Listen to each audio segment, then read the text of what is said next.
Good night, fellow punters. The clock on the wall is 12 minutes away from 8 o'clock on Monday night. I'm here in the Glen Royal Hotel for the first time in Lily White territory in Maynooth.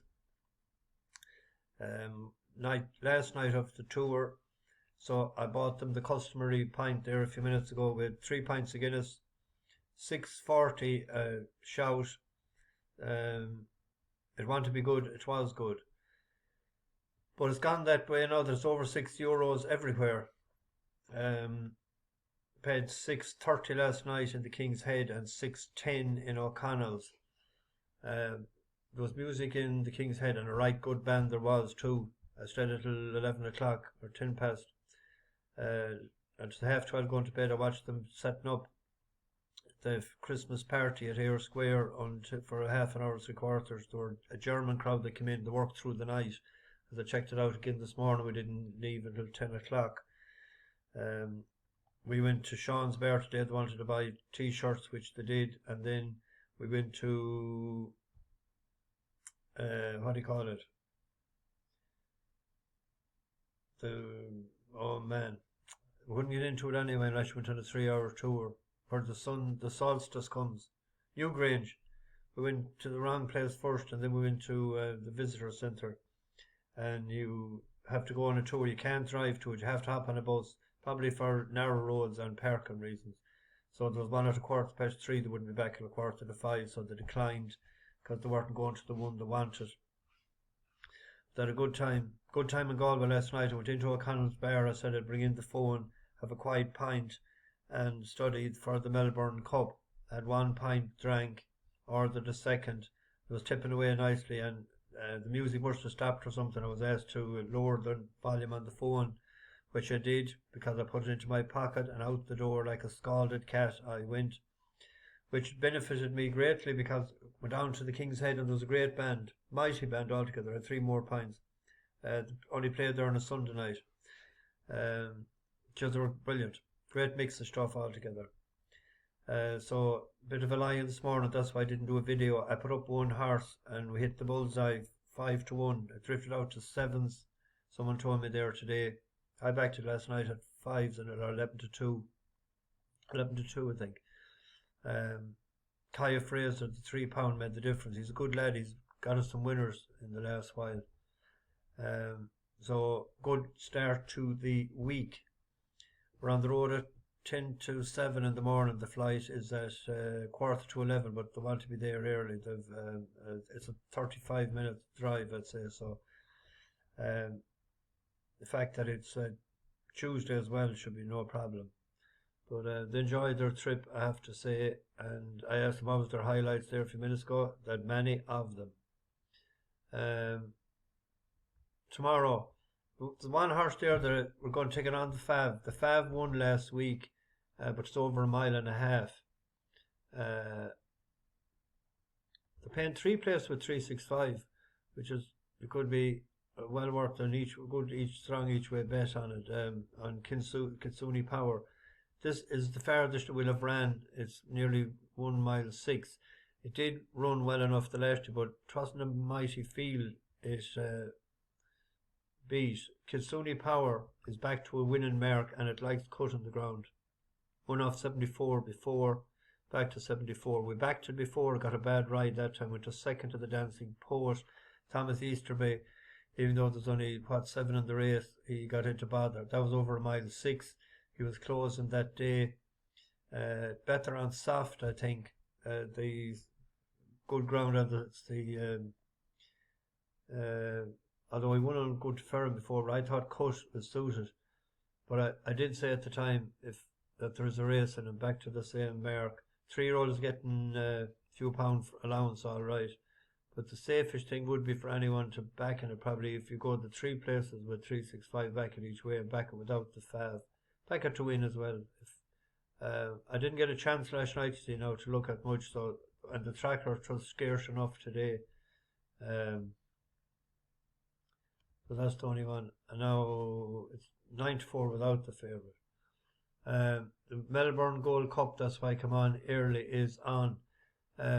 Top of the market is lots of runners that we have heard of before. Buckaroo is the favourite. Used to be with Joseph O'Brien. Vauban with some people now. Vauban went off 72 favourite last year. Travelled really strong into the race, but I don't know. I've just this niggling doubt that a fast that just doesn't get home over the 2. Now people are telling me that it was trained differently this year, that it didn't go hurling and it was trained specifically for this. It has the form to win. It won us money before. The easiest thing for me to do today would have been put up Vauban and Absurd, that and do no ounce of research or study. It won there in York for that, but Nalnair 2 more strides would have beaten that day. And the 2 mile went to second to Kyprios. It stayed on well that day, but that was over a mile 6. I just have an niggling doubt. It's a good each way bet, probably with paying 5 places. I don't think the field is as strong this year as last year. I have 2 backed. I backed Land Legend last night at 18 to 1 and I backed Interpretation at 20 to 1. The reason being, Land Legend went out last year to the Randwick when he was with James Ferguson, and it was well punted that day. It won. Now it doesn't show up in the forum here. All it shows there is this year's forum, when it was third to Duke de Sess in the Caulfield Cup, or in not the Caulfield Cup. But let's have a look at in Randwick in the race last year. It got off to a slow start, but it absolutely breezed into contention. Horns have been shuffled back from Raging Bull and Apache Bell. 600 metres to go. Land Legend and Cleveland, the 2 favourites, in a tooth and nail battle a long way from home. Then came the Great Benno going to third on the outside of Carlapour. Into the straight, Land Legend on the inside of Cleveland, knuckling out a great finish at the 300. 2 lengths away to Benno. Land Legend and Cleveland, head and head they go. Inside the final furlong, there's still nothing in this. Land Legend and Cleveland clear from Carlapour. Land Legend's kicking now. Tyler Schiller's taking control, and Land Legend will land good bets to win the St. Leger Stakes, beating Cleveland and Carlapour. Torrens fourth.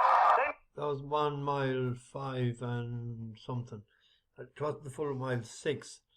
And if you look at the Caulfield Cup, the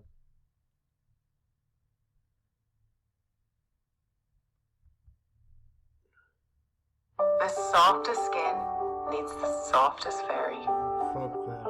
The dream team for sensitive skin. Always keep out of reach of children. we're set for the Caulfield Cup, the 148th running. Here we go.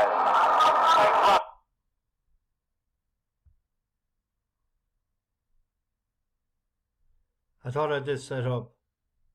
I must have went back to 0.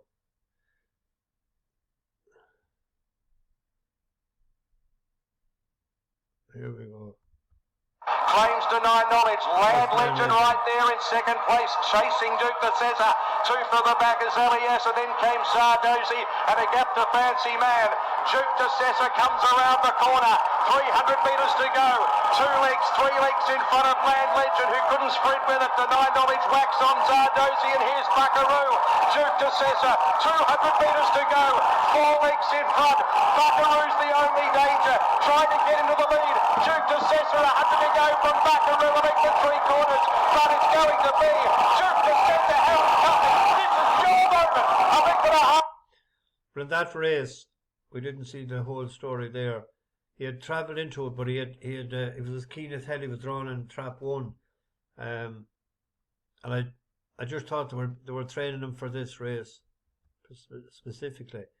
This is a horse. This is the race that One Smooth Operator won. The Geelong Cup. One Smooth Operator for Brian Ellison. This is He's been to the Melbourne Cup before and failed, but he loves the Melbourne Cup and he deserves this live hope.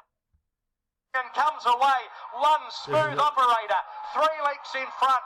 4 legs in front, and One Smooth Operator's going to win it easily. Interpretation has got up for second from Muramasa. That's Interpretation. If you look at last year's race, Interpretation, it's a 6-year-old mare. It finished 6th last year, but it came from the absolute clouds. Now it shows, you see there, that it didn't run since it has run. But this has been trained specially for this race. This is the Melbourne Cup last year. Absurd and Vauban, the two of them travelled absolutely brilliantly into the race. But they just... To observe now in the clearance, Charade for Volker. It's without a fight. 100 metres to go. 2 or 3 lengths in front. Coming away from Charade and also Solcombe. Without a fight. Mark Farmer, a Melbourne Cup champion. Wins it by 2 lengths. Second in the race was Solcombe. He came from absolute last. I know horses are trained for the race, and everyone is trained for the race, but when the Australians it's so hard for a European horse to win it. And I went with the two of them. They were paying 5 places and some were paying 6. I went with Landledge. He's into 11 tones, a lot of money for him today. Zach Purton, he's a good pilot. You'd be hoping as an Irishman that Vauban with Buick are absurd. They won us money before, but I just went through it last night, and I'm either right or I'm wrong, one or the other.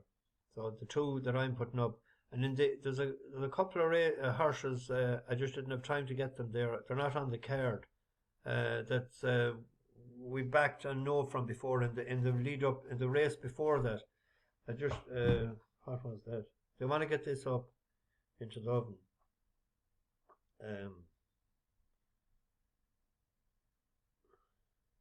If I put up, I'll put up something if I spot it, and likewise with Fairy House tomorrow.